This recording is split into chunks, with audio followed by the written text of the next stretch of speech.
I attend the training at may bigla ako naalala. Nakausap ko yung friend ko and naimbitahan ko siya to share the business opportunity na meron ako at ito ang sagot niya. Imo, okay na ako sa work ko. Kahit papano mataas ang sahod ko. So hindi ko na kailangan yan.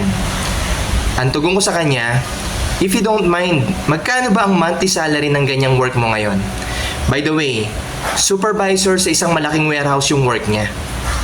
Tugon ko pa sa kanya, pero kung hindi ka magtatrabaho ng isang taon, as in pahinga ka lang or nagbabakasyon, may income ka pa rin ba? Tugon ng kaibigan ko, wala. Kaya kailangan ko magtrabaho. Nung narinig ko ang sagot niya sa akin, ito ang tugon ko sa kanya. Kaibigan, yan naman ang pinakamagandang advantage namin sa ginagawa naming negosyo.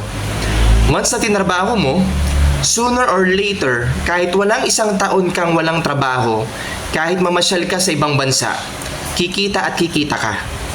That is what we call leverage income.